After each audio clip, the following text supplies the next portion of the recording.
Canto 1. Canta, ó Deus, a cólera de Aquiles, mortífera, que tantas dores trouxe aos aqueus e tantas almas valentes de heróis lançou no Hades. É assim que começa uma das mais fabulosas, se não for a mais fabulosa obra produzida pelo homem. A Ilíada.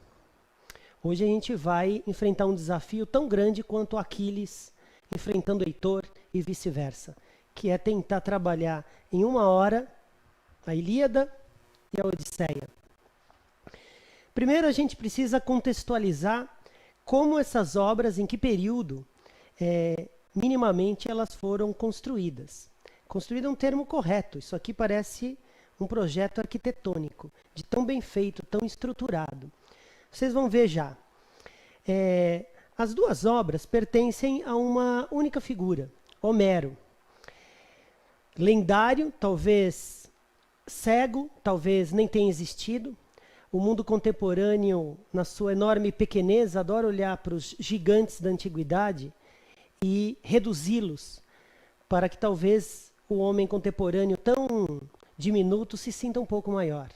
Então é comum dizer que Shakespeare não existiu, que Homero não existiu. Olhando a Ilíada e a Odisseia, realmente, isso aqui para um homem só, a gente vai ver daqui a pouco por que isso aqui é tão grandioso e tão invejável ao homem contemporâneo.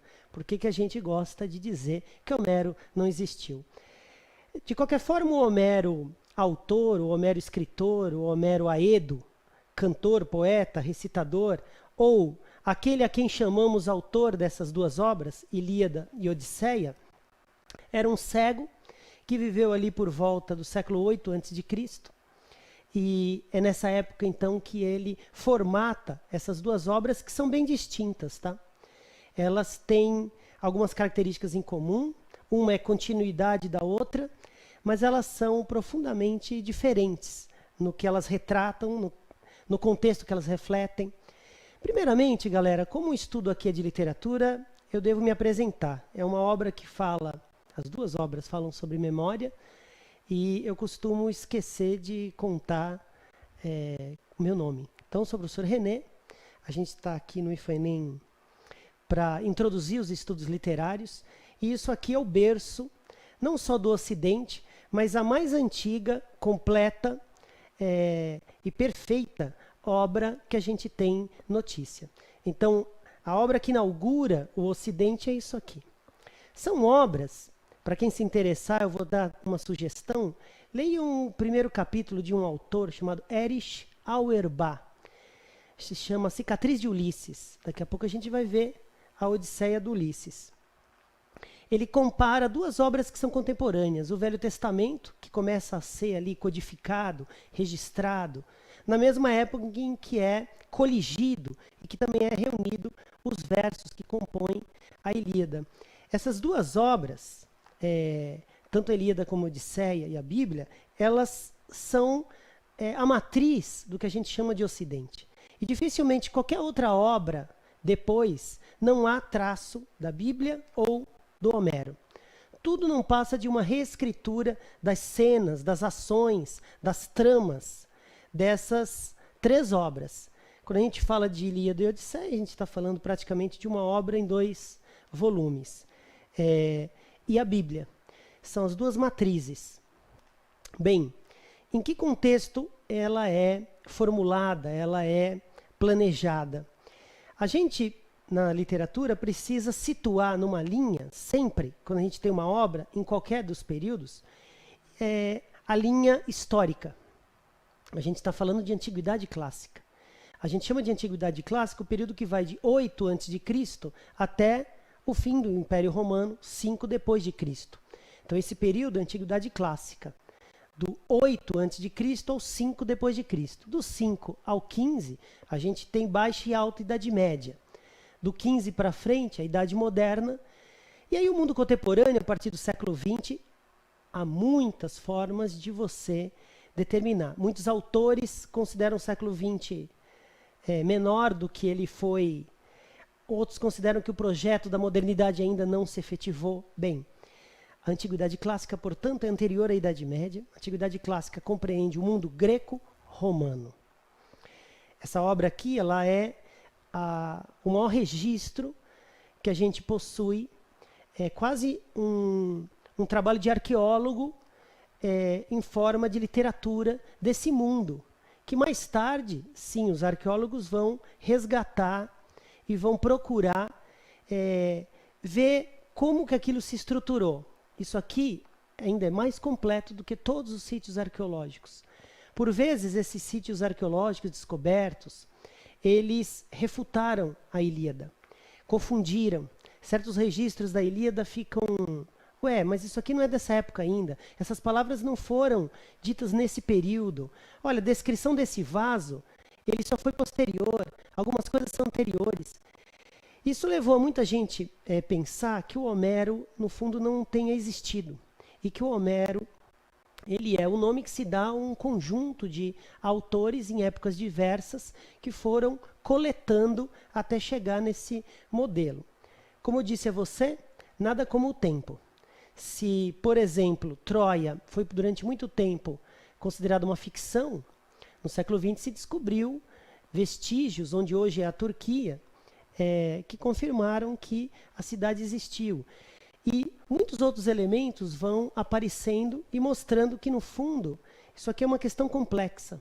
Isso aqui não é para a gente ficar refutando se é ou não é, porque a descrição aqui ela não busca ter um realismo no sentido do fato, da descrição morna, da descrição da realidade como se fosse uma linguagem jornalística. Isso aqui é arte. Então ela tem uma intenção. Claro que há um realismo aqui, e nesse capítulo do livro do Erich Auerbach, chamado Mimesis, ele mostra como tanto a Bíblia como o Homero possuem um realismo, possuem uma aproximação da realidade, que, claro, é influenciado pelo contexto cultural de cada época. Estamos na Antiguidade Clássica. Toda vez que vocês ouvirem esse nome Antiguidade Clássica, a gente tem que pensar no mundo greco-romano. E o mundo greco-romano não é só o local, a região, seja a Grécia ou seja a Península Itálica. Ela é um universo de valores, um universo axiológico. Quais são esses valores greco-romanos que vão nos ajudar como um guia para a gente compreender essas obras? Não só essas obras, mas mesmo as esculturas, mesmo a filosofia, mesmo toda a herança que a gente tem do mundo grego é norteada por esses tais valores greco-romanos. Quais são esses valores greco-romanos? Vocês que estão estudando literatura vão ver que lá no Camões, o classicismo é retomada dos valores greco-romanos. No arcadismo, novamente, retomada dos valores greco-romanos. No parnasianismo. Então, há um pêndulo muito importante aqui para vocês, que é a arte, ou ela tem uma influência greco-romana, ou ela tem uma influência cristã. Claro que vocês vão ver que com o declínio do Império Romano, a Igreja começa a ser o grande difusor dos valores do Ocidente. Primeiramente na Europa, depois nas colônias que foram cristianizadas. Então, há dois núcleos nessa matriz, o mundo greco-romano, o mundo cristão. Há muito intercâmbio, há muitas coisas em comum, surpreendentemente, e há outras coisas que são antípodas, são completamente antagônicas. Então, quais são esses valores greco-romanos? Porque a gente vai ter em literatura o trovadorismo, que é cristão.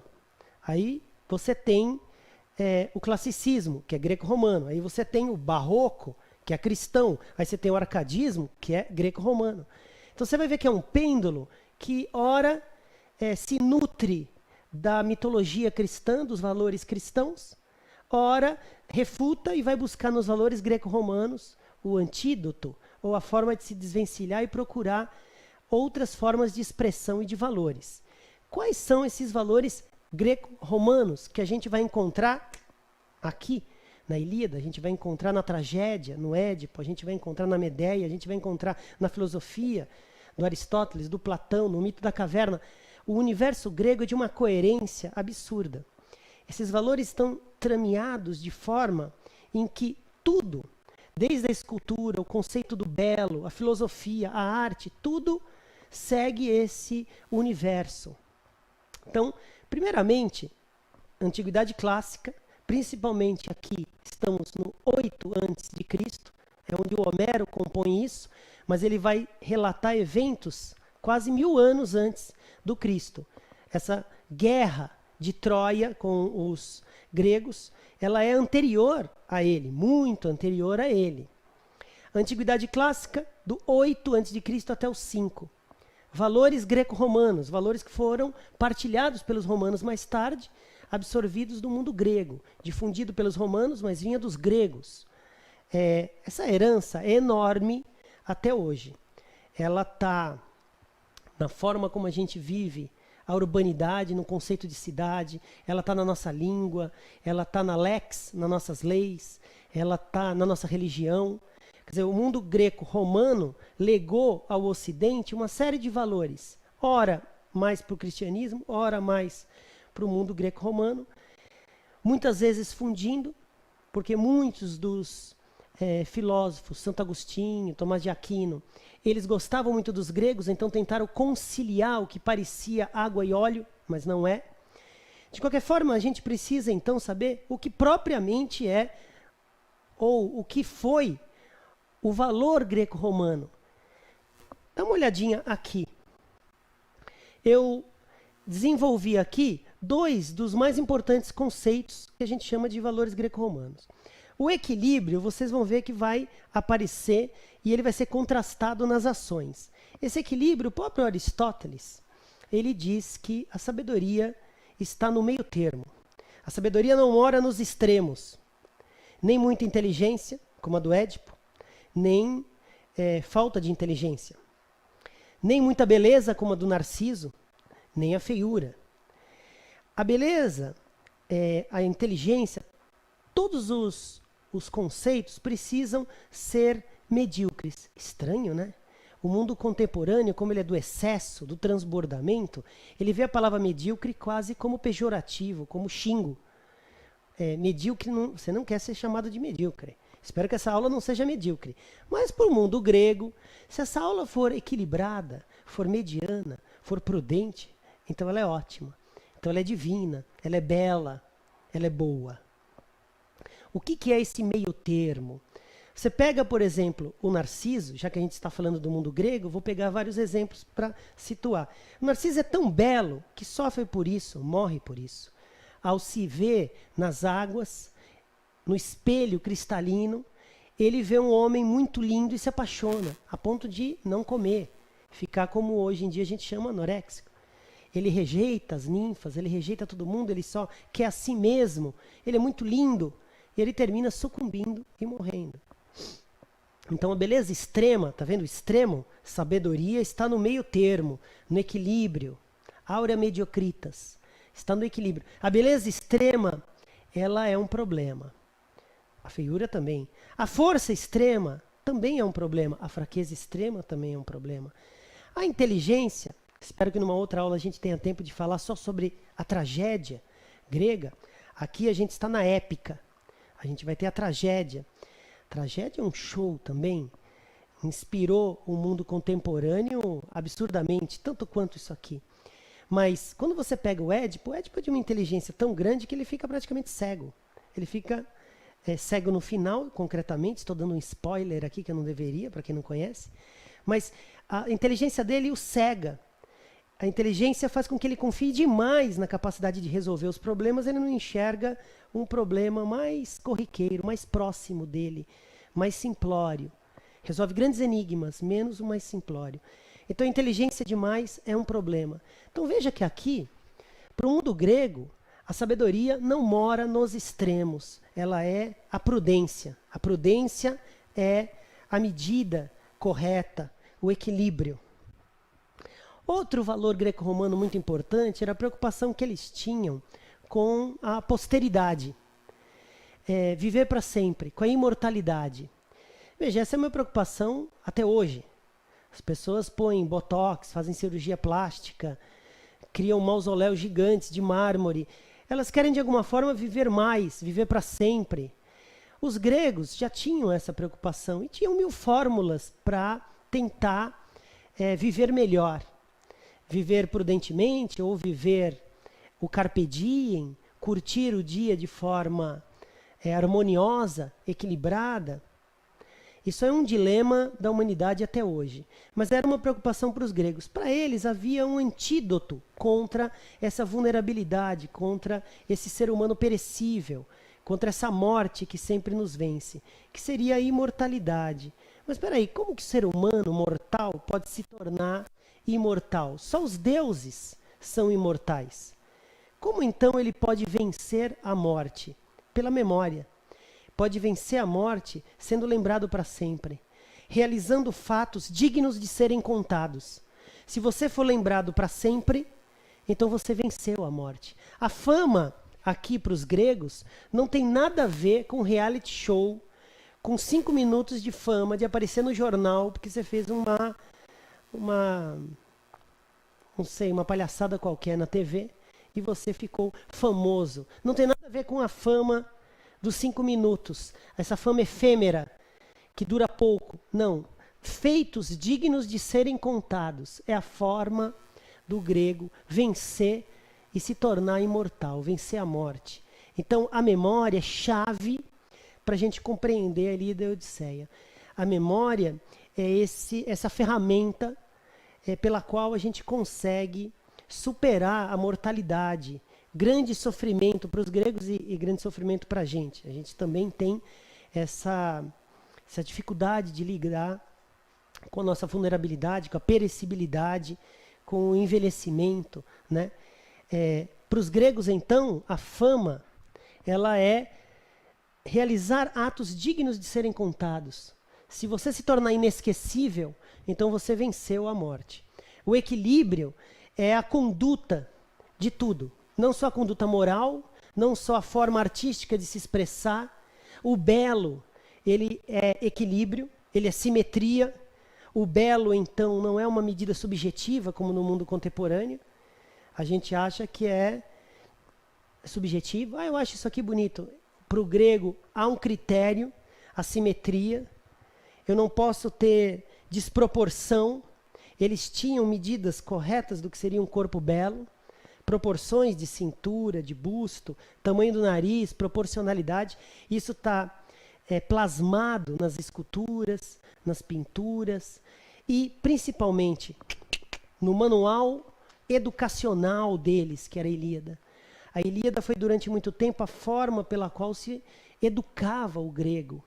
A paideia, que é a educação, o movimento de educação, de criação do espírito grego, se dava através da Ilíada. Porque aqui há muitos exemplos que inspiram qual vai ser a conduta equilibrada.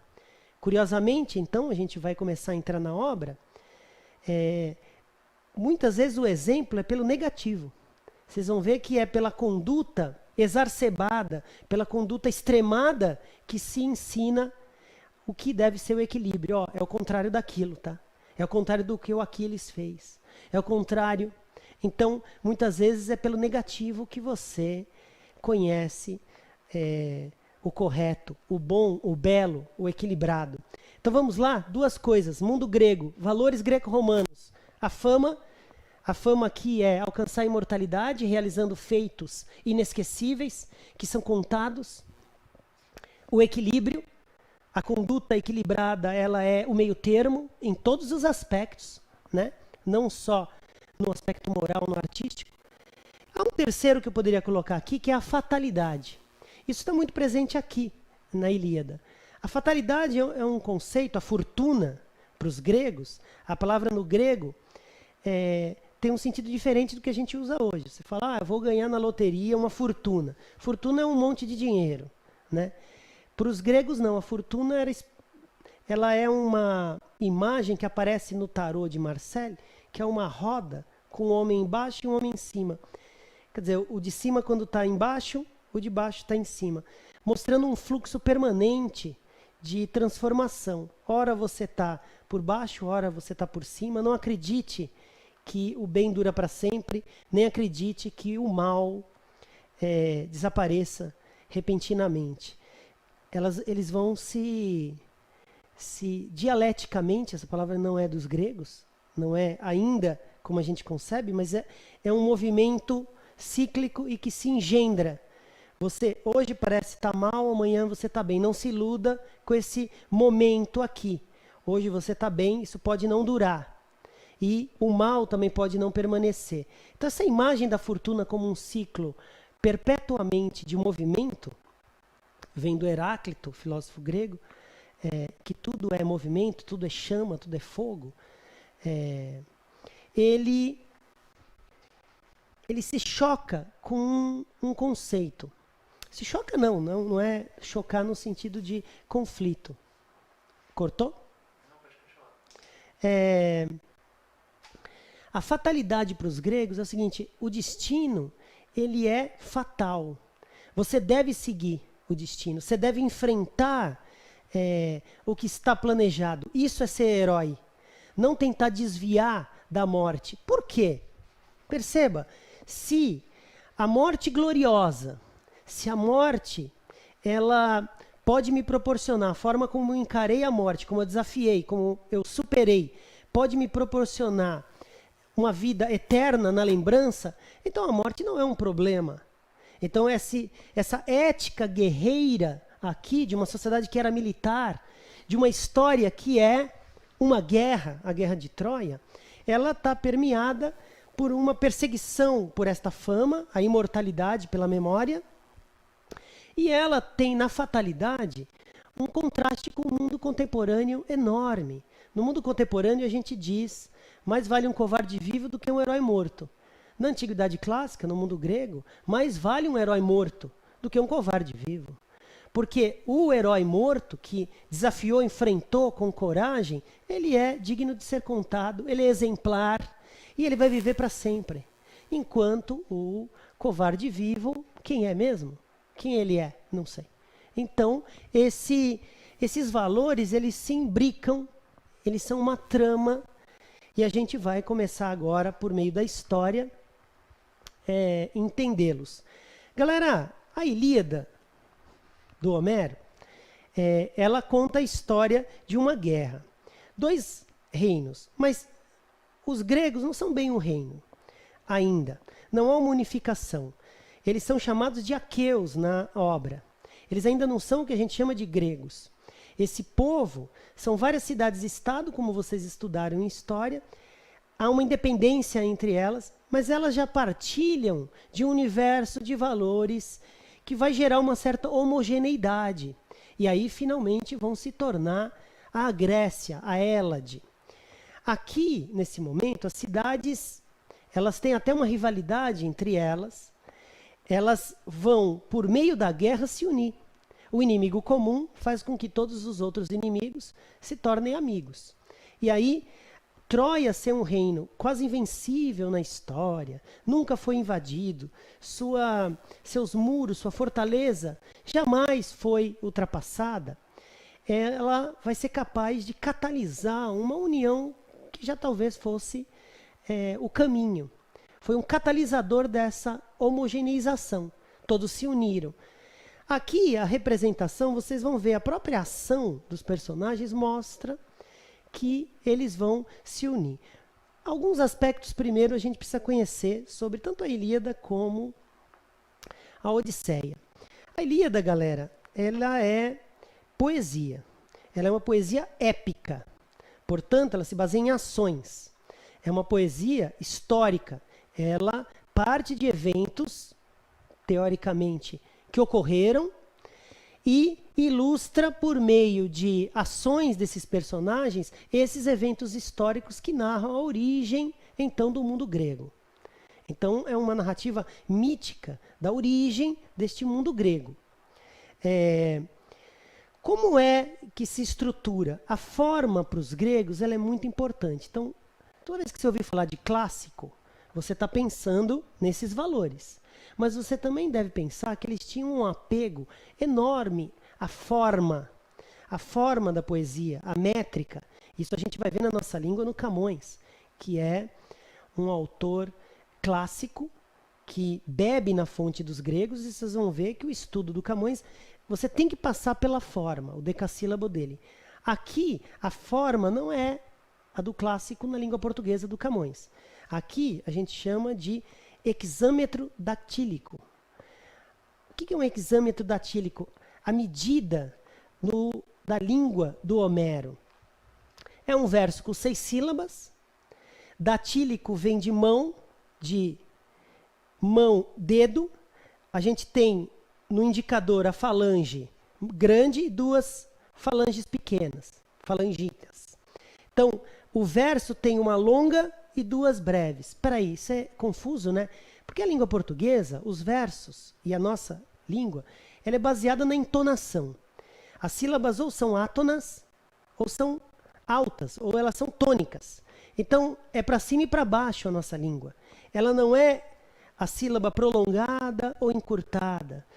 A gente usar uma palavra, falar amor, ou amor, um amor curto ou um amor longo, tem diferença? Eu acho que tem diferença, vocês deviam pensar sobre isso. Você pronunciar a palavra, a sílaba do amor longa ou breve, não muda a sua constituição. Muitas línguas se baseiam na extensão da sílaba. A palavra muda se você estende ou encurta. A nossa língua não é assim. Então isso aqui já começa um desafio de tradução, porque você está traduzindo uma sonoridade que é diferente da nossa. Como transportar isso? Então o estudo desse hexâmetro datílico, você deve conhecer para o vestibular, saber que a estrutura é diferente, a forma de pronunciar, o ritmo é diferente. E você deve entender que esse hexâmetro datílico, ele era fundamentalmente uma fórmula mnemônica, uma fórmula para facilitar a memória. Agora vocês vão se assustar. Por quê? Esses cerca de 15 mil versos, 15.600, eles eram guardados de cabeça. Isso aqui não era escrito. A escrita, como a gente conhece, ela é muito difundida depois do Gutenberg, essa fórmula de brochura costurada, páginas. Antes eram papiros. Os papiros não podiam ser muito grandes, porque eles quebravam o tecido do qual ele era feito, o papel da antiguidade. Você não podia ter mais de 2 metros, ele quebrava. Então, para você ter um desse aqui em papiros, era uma coisa gigantesca. Não era possível. E a época em que isso se estrutura, esse 8 antes, a cultura era oral. Então, de novo, o homem contemporâneo com a sua memória atrofiada, a nossa memória não alcança nem celular mais, a gente não guarda 10 números de celular. A gente olha para isso e fala, imagina, isso aqui é impossível. O cara sabe, ele sabia isso aqui de cabeça, sabia de cabeça sim. Se você tiver a sorte de um dia ir para a Feira de Caruaru, ir para o Recife, ou mesmo na Praça da República em São Paulo, você vai encontrar uns repentistas, analfabetos, como o Homero era, que sabe de cabeça um dia inteiro de verso e não para, não muda. E muda a métrica. Você pede 10 sílabas, 6 sílabas, 5 sílabas, e ele vai mudando. A mesma coisa aqui. Então, primeira coisa, o Homero, ele pertence a uma tradição oral, uma tradição que treina a sua memória. Essas fórmulas aqui, extremamente métricas, extremamente baseadas na repetição de alguns termos. Então você fala Ulisses, o astuto, Aquiles, de pés ligeiros. Você vê uma repetição de epítetos, de apelidos, de antonomásias, que são formas de representar a personalidade do personagem, são repetidas.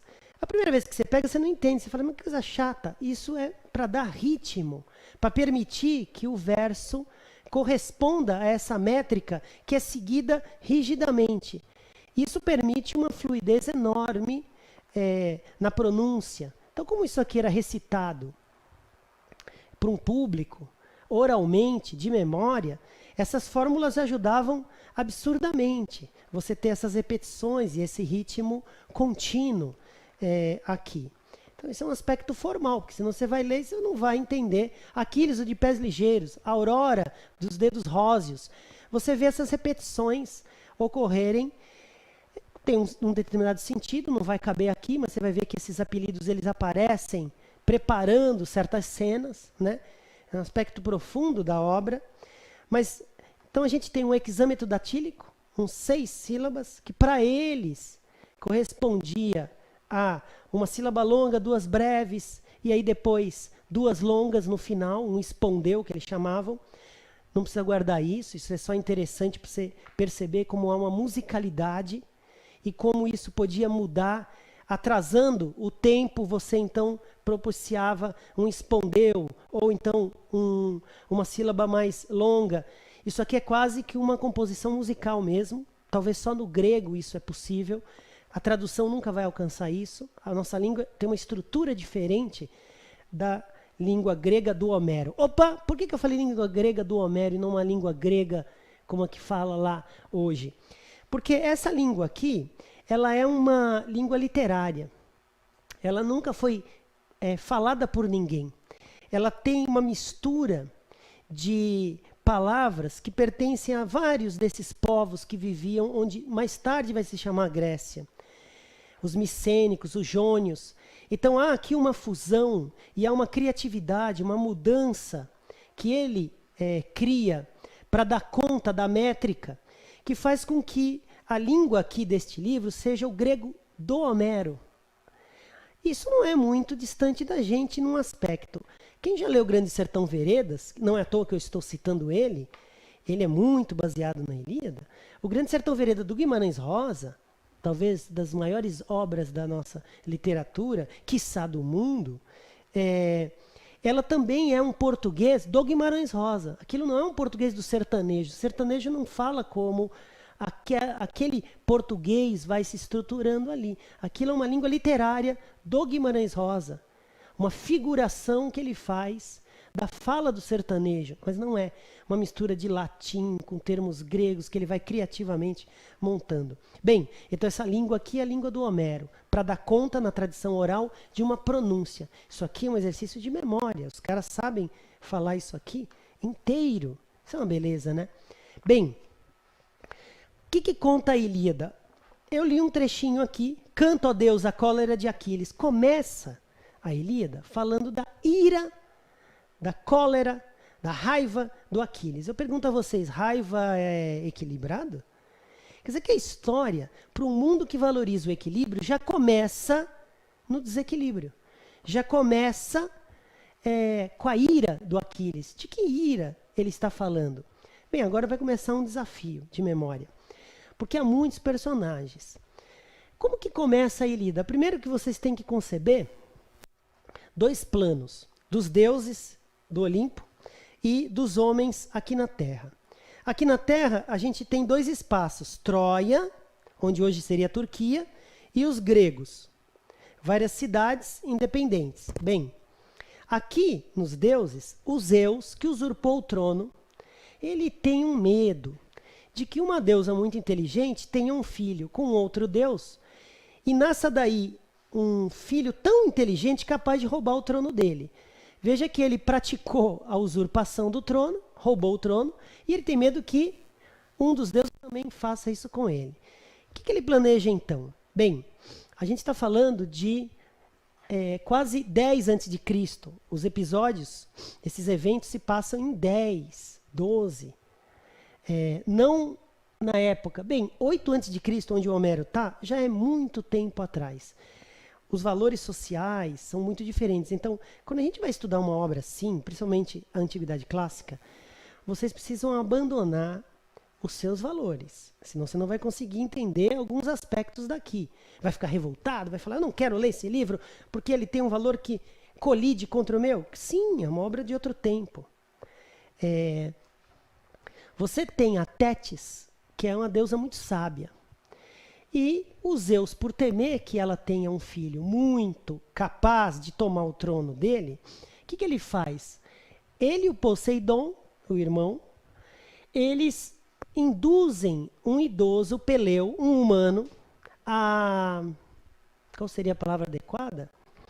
Desposar à força, violentar, portanto, a Tétis, uma deusa. Para quê? Para enfraquecer o filho. Porque aí o filho não vai nascer um deus, vai nascer um semideus, metade só. Então o Zeus está tranquilo, ele não é uma ameaça a mim, porque ele não vai nascer imortal. E é isso que acontece. O Peleu, então, desposa a força, não era o desejo da Tétis, e nasce o Aquiles, Aquiles de pés ligeiros, o maior dos guerreiros. Por que é o maior dos guerreiros? Porque ele tem uma metade Deus, uma metade humana. A metade humana é a parte mortal, ele vai morrer. A metade divina é um dom mutante. Sabe os mutantes da Marvel? É isso, ele é um mutante. Não tem como vencer o Aquiles numa batalha. Simplesmente não tem. Mas calma lá, ele nasceu mortal. A mãe, Tétis, muito frustrada quando ele nasce, porque ele nasceu mortal, ela tem uma estratagema. No mundo grego, o inferno é o lugar para onde todas as almas vão. Já sacaram a diferença? É diferente do inferno para os cristãos. O inferno lá é uma região cheia de rios. E num desses rios, para onde todas as almas mortas vão, um desses rios, o rio Estige, ela pega o nenenzinho Aquiles e banha o Aquiles. E esse banho o invulnerabiliza contra ameaças humanas. Espada. Ele então não pode ser ferido, exceto ela segurou pelos calcanhares, nos calcanhares, onde não molhou. Então ali ele é vulnerável. De resto, habilidade mutante, invulnerável, cheio de presente dos deuses, uma armadura impenetrável, um escudo. Ele é um cara impossível. Metade homem de ferro, metade mutante. Acabou, né? Não dá para lutar com o cara. O cara é muito poderoso. E ele pertence aos gregos. É uma vantagem enorme, hein? Você vai tretar com Aquiles ou tretar com os gregos, quem vai aparecer é o Aquiles, não vai dar. Bem, isso aqui é importante, galera, porque os deuses então vão festejar o casamento forçado da Tétis. E nesse casamento, uma festa em que estão todos os deuses, uma deusa não foi convidada. A deusa Eris, a deusa da discórdia. Você não vai convidar a discórdia para uma festa, vai? Já percebeu como que os gregos dão conselhos? A própria ação da história já te dando um conselho. Não chame a discórdia para sua festa. No entanto, galera, a discórdia, a deusa Eris, vai na festa invisível, aparece e deixa lá um presentinho para as deusas, uma maçã. É sempre a maçã, né? É a maçã da Eva. O Adão engasga e o pomo de Adão. Pomos é maçã. Então ela deixa um pomo lá escrito, para a mais bela. E aí as deusas se eriçam. A Hera, mulher dos Zeus, fala, eu sou a mais bonita. A Afrodite, que de fato é a divina, deusa do amor, do sexo, da luxúria, ela é soberba. Ela fala, eu sou mais bonita. A Palas Atena, que também é muito bonita, mas ela é mais a deusa da sabedoria, uma deusa guerreira, uma deusa casta, fala, eu sou mais bonita. Começou uma treta divina. Todo mundo quer a maçã que a discórdia soltou lá para estragar a festa. Festa do casamento da deusa Tétis com um humano. Os deuses estão comemorando, Zeus está comemorando, só que ele é que tem que escolher qual é a deusa mais bonita, porque todas querem a maçã. O Zeus é um deus duvidoso, né? Não só porque ele usurpou o trono do pai, ele é um deus que frequentemente desce na terra, se fantasia de animal, seduz uma humana e tem filhos com elas. Com a Leda, ele se fantasiou de cisne, a Leda ficou empolgada com o cisne e nasceu um filho. Esse filho é uma filha, a Helena. A mulher é divina. A mutação dela é ter uma beleza que não é normal, não é humana. Ela é soberba de bonita. Mas tem Hércules, tem vários filhos que ele solta na terra, volta para o Olimpo. Quer dizer, ele é um adúltero, né? Ele tem a mulher dele, a Hera, mas ele desce na terra e fica com as humanas. Aqui vocês vão perceber um valor aparecendo. O que acontece é o seguinte, os Zeus não querem se comprometer para ter briga entre as deusas. Se ele disser que é Afrodite, se ele disser que é a Palas Atena, as outras vão ficar bravas. O que ele faz? Ele manda o Hermes ir para a terra e falar, escolhe lá um pastor, e manda ele se queimar com as deusas. Ele que se vire. É agora que a gente sai do Olimpo e desce para a terra. Veja que esse medo do Zeus ser usurpado, porque ele roubou o trono, ele tem medo do trono dele cair por causa de um filho, aparece aqui. Aqui na Terra você tem os gregos e você tem os troianos. Bem, aqui em Troia, o Príamo, o rei de Troia, casado com a Écuba, tem 2 filhos. O Heitor, que é um guerreiro absurdo, Héctor, que que significa aquele que guarda os portões da cidade. Ele é realmente a proteção da cidade, né? É um guerreiro absurdo, humano. E ele tem um outro irmão mais novo, Paris. O Paris é o seguinte, quando ele nasceu, a Cassandra, irmã dele, filha do Príamo, a Cassandra, ela profetiza que a cidade vai cair por causa dessa criança. Muitas vezes essa profecia é dita sobre o Paris. O outro irmão, que também é vidente, fala. A própria mãe tem um sonho de uma criança correndo na cidade toda queimada. Nossa, parece um seriado recente, né, em que acabou assim, né? Tudo queimado e uma criança... tudo é imitação. E aí aqui, o Paris, a Cassandra fala, esse cara vai destruir Troia. Bem, na dúvida, o Paris é abandonado, assim como Moisés, assim como Édipo, sobre quem havia profecias, e eles são abandonados e terminam sendo adotados, nem sabem que são reis, adotados como pastores. É o que vai acontecer com o Paris. Essas profecias todas que recaem sobre ele, dizendo que por causa dele Troia vai cair, levam o Paris a ser abandonado. Ele é adotado por pastores, cresce um cara humilde lá, pastoreando, casa com uma ninfa e está lá na vidinha dele. De repente aparecem as deusas e elas querem que ele escolha. Olha a maçã aqui, diz qual de nós é a mais bonita. Agora vocês vão ver um contraste com um cristianismo enorme. Olha o comportamento dos deuses. O Zeus é frouxo, hesitante. Vive descendo aqui, se envolvendo fora do casamento. As deusas são vaidosas, invejosas. Uma quer disputar quem é a mais bonita que a outra.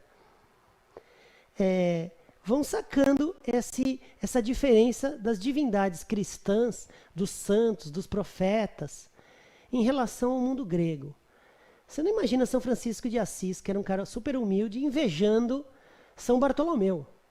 Sua roupa é mais bonita, São Bartolomeu. Eu tenho os cachos melhores. Você não imagina uma coisa dessa no universo da humildade, da simplicidade do cristianismo. Já no mundo grego, os deuses imitam, invejam o ser humano. Então, eles são antropomórficos, eles têm formas humanas, sentimentos humanos. A diferença é que eles são imortais, mas eles até nos invejam na mortalidade, nessa capacidade da gente sentir o momento sem a eternidade. E é o que vai acontecer aqui, os Zeus vivem descendo. Bem, o Paris, então, que por enquanto é um pastor, ele nem sabe que é príncipe de Troia, foi abandonado por causa das profecias. Ele está ali e as deusas chegam e falam, diga quem é a mais bonita. Ele fala, ai meu Deus, como que eu vou escolher entre essas três? Olha que engraçado, as três vêm com subornos. A Hera, mulher dos Zeus, ela diz, te transforma no cara mais poderoso do mundo, se você disser que sou eu a mais bonita. A Palas Atena, deusa da sabedoria e da guerra, fala, eu te transformo no cara mais inteligente, mais sábio, mais guerreiro do mundo.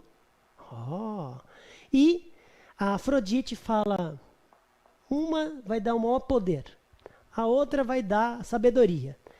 E eu vou te dar, se você disser que eu sou mais bonita, a mulher mais linda do mundo.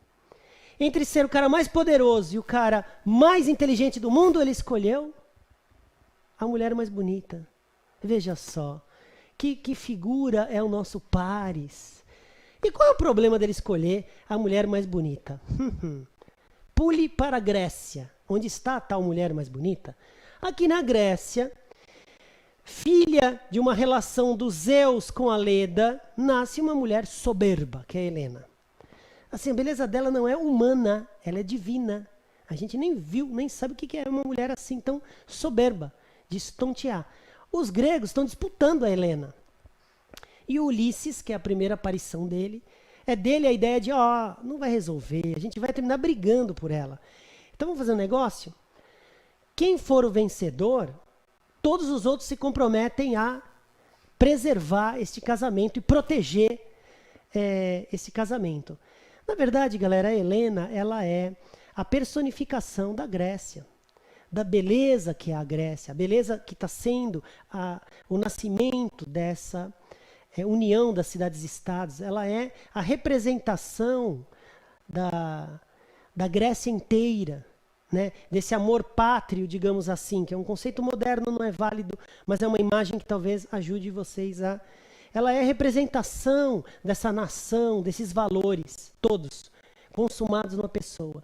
Então, todos querem, alguém vai ter que ficar com ela. Quem é que fica? Um Menelau. O Menelau, ele é da cidade de Esparta. Você tem Atenas e Esparta, que são as duas grandes cidades dessa região que mais tarde a gente vai chamar de Grécia. Atenas é muito identificada com os filósofos, com a razão, com a intelectualidade, enquanto Esparta era uma cidade militar. Num livro muito interessante do Werner Jäger, Paideia, um livro com umas 1000 páginas, que fala sobre esse mundo grego, fica bem claro que, na verdade, Esparta simboliza muito mais esse universo do que Atenas. A devoção que eles têm a uma vida inteira dirigida a um objetivo é Esparta. Vocês sabem que Esparta é uma cidade, então, militar. As crianças, quando nascem, são inspecionadas. Se elas forem fracas, são jogadas do penhasco pelas próprias mães. Não vai servir para ser soldado. As crianças, então, são testadas desde o nascimento até a idade adulta, fisicamente, para ver se vão se tornar exímios lutadores, tipo um UFC, um jiu-jitsu misturado com todas as artes.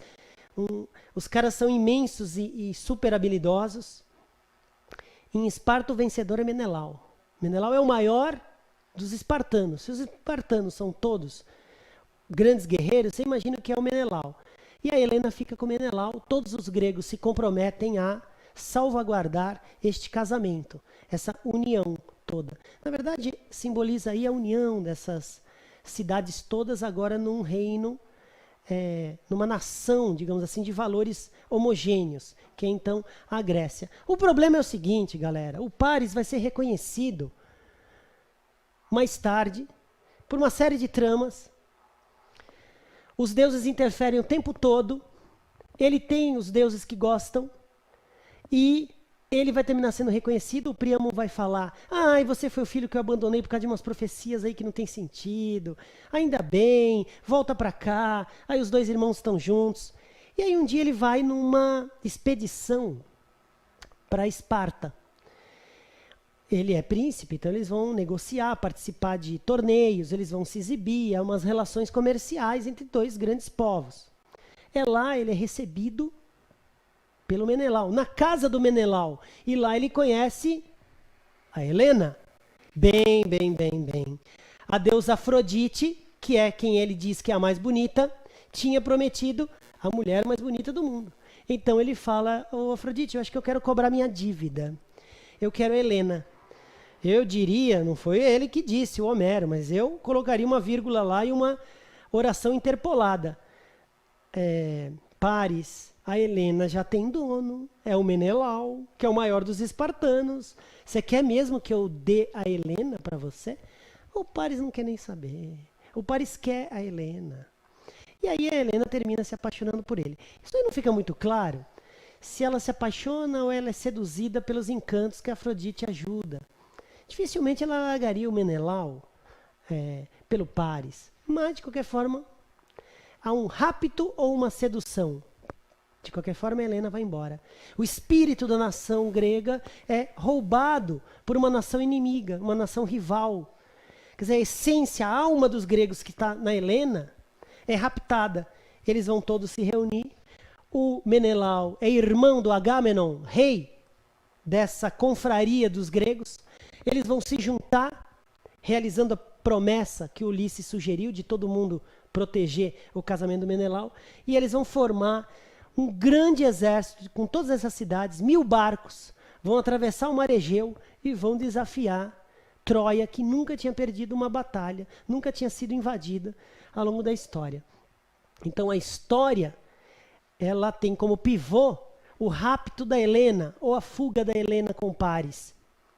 Isso aqui não é trabalho do Homero. O Homero não põe interpretação. Ele relata as ações como se ele fosse um narrador de terceira pessoa, um narrador que observa. Não há interpretações. Você que tem que supor. Ele só vai jogando as ações. Claro que há muitas imagens, símiles que se chama, entre fenômenos, e isso, a obra talvez dê sugestões. Não cabe aqui. Rapto ou sedução, o que importa é que a Helena foi para Troia com Paris, que é príncipe. E os gregos vão declarar guerra a Troia. Bem, bem, bem.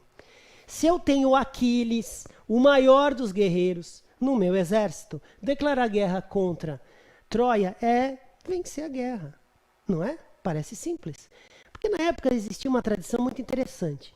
Ou você põe os dois exércitos para brigar, e aí morre 15 mil de um lado, 20 mil do outro. Ou você chama os campeões de cada exército. E aí, o campeão de cada exército, os dois brigam, quem vencer, pronto. Não precisou 15 mil morrerem, nem 20 mil de um lado, 20 mil do outro. Então aqui é uma estratégia, porque você tem o seu campeão, que é o Aquiles, não importa quem é o campeão daqui. O campeão daqui, eles estão vendo? O campeão daqui é um grande guerreiro, que vocês vão ver que é o Heitor, mas não vai dar, o Aquiles não dá. O Aquiles é sobre-humano, não dá.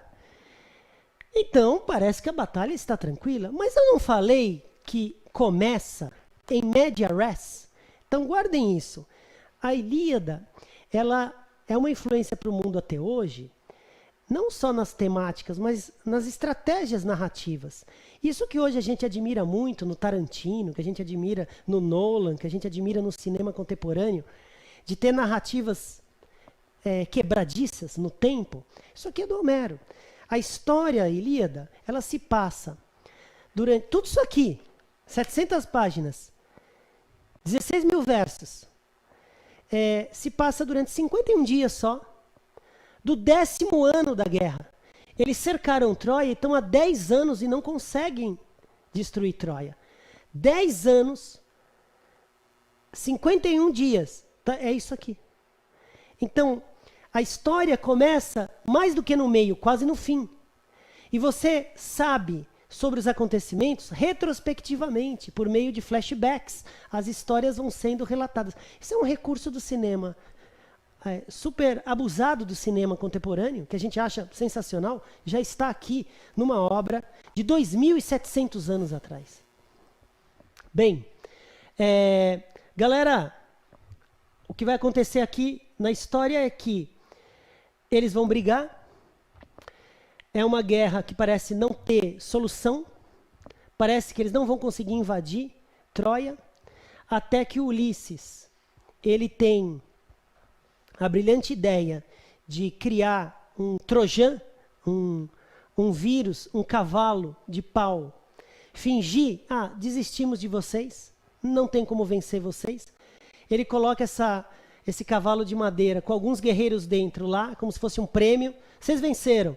Todos os barcos fingem que foram embora. E aí o cavalo fica lá. O orgulho faz, vencemos. Príamo manda trazer o cavalo para dentro. E aí, na verdade, os guerreiros conseguem abrir o portão. Todos entram. E aí eles destroem Troia e vencem. Os gregos vencem a guerra por uma estratégia do Ulisses, que no começo nem quer essa briga. Muito importante aqui para encerrar, que é o seguinte: o Aquiles, ele não entra na batalha porque ele está furioso com Agamenon, que está ameaçando, ao vencer a guerra, a ele se tornar imortal, a ele ter a fama. O Aquiles entra nessa história porque ele tem uma oportunidade de corresponder à mãe. A mãe ficou triste dele nascer mortal. Qual é a forma, então, dele alcançar a fama e a imortalidade? Algo que seria divino. Ele se tornar o maior guerreiro da história. Então, quando a guerra vai começar, o Aquiles procura a mãe e diz, guardem isso, hein? Só essa cena é resumo de tudo. Fala, mãe, Tétis, eu devo ir nessa batalha? O Agamenon criou o maior exército do mundo, eles vão enfrentar os troianos, que até hoje foram invencíveis. E aí a Tétis diz, filho, se você ficar e não for para a guerra, provavelmente você vai casar com uma mulher belíssima, vai ter filhos, e os seus netos não vão lembrar o seu nome. Ao passo que se você for para essa batalha, filho, eu acho que você vai morrer com 20 anos. Mas daqui a 2.700 anos, o professor René, numa aula de literatura, vai estar falando de você. Ou seja, O Aquiles não tem dúvida. Ele fala, eu vou para a batalha.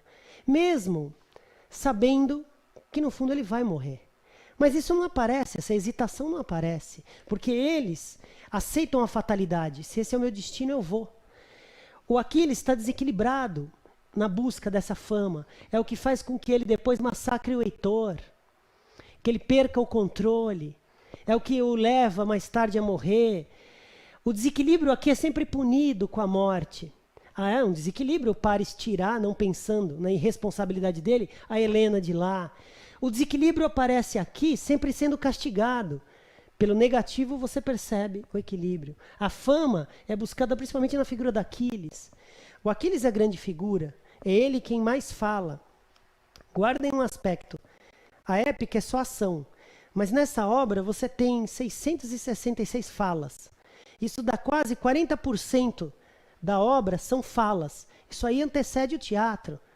Preludia o teatro, antecipa o teatro grego. Há muitas falas que aparecem para você e você que tem que construir.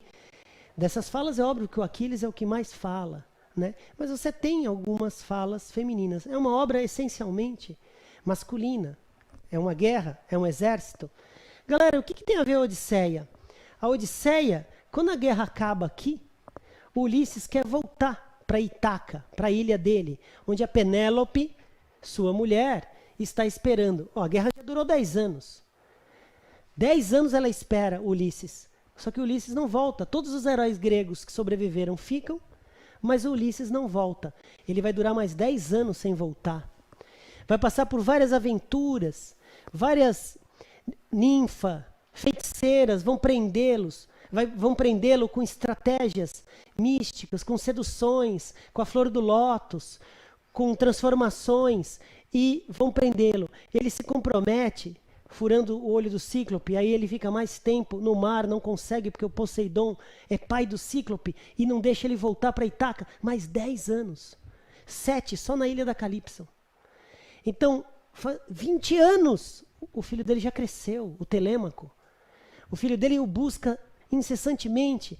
Tanto Telêmaco como Penélope esperam. É um exercício de memória, né? Não esquecer Ulisses. E Ulisses, o tempo todo é atacado na memória, com essa flor do lótus, com os encantos das feiticeiras, para esquecer, com aventuras no mar, com o canto das sereias. Sempre esqueça, esqueça, esqueça. E ele insiste, vou voltar, vou voltar, vou voltar. E ele tem que voltar porque tanto Telêmaco como a Penélope não se esqueceram. Ela é acossada por pretendentes que querem o trono. Ele já morreu, não vai voltar. E eles tentam assediá-la para que ela case, para ficarem com o trono. E ela ilude, falando, eu vou montar um manto, vou confeccionar um manto. E quando eu terminar, eu vou escolher um de vocês. Ela desfia à noite. Durante o dia, ela trama, à noite ela desfia, enganando. Isso aqui é o exercício da própria memória. Você tem que tramar, esquecer. E aqui, ela não perde a imagem do Ulisses. Ulisses finalmente vai voltar mendigo, vai voltar transmutado num idoso, vai ser reconhecido por uma cicatriz, coisa belíssima, a empregada que cuidou dele desde pequeno, ao lavar os pés daquele mendigo que quer disputar como os pretendentes a Penélope, ao lavá-lo, encosta na cicatriz e ela, que cuidou dele quando criança, fala, você é Ulisses? E a memória. E aí ele termina brigando com os pretendentes, matando os pretendentes e restabelece.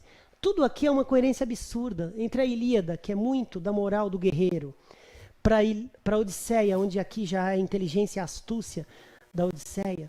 Todos esses episódios aqui mereciam 1 hora para eu contar. É uma obra descomunal de influência. Espero que como introdução tenha aguçado vocês a vontade de ler. Você deve se aproximar, você nunca vai ler isso aqui, você vai sempre reler. E devagar se inserindo até compreender o enredo, e aí essa obra é descomunal e vocês vão ver em muitas outras obras, o Grande Sertão Veredas, A Hora e a Vez de Augusto Matraga, o Game of Thrones. Isso aqui é influência, isso aqui, de muitas obras contemporâneas. Espero que eu tenha dado um paladar aí para vocês, um gostinho para vocês desafiarem também a memória e essa obra, mas vale a pena e é isso por enquanto. Espero que a gente, numa próxima, detalhe isso aqui, que é um show, né? Sou o professor René, a obra aqui foi da Antiguidade Clássica, Ilíada e Odisseia. Espero que vocês tenham compreendido. Até a próxima.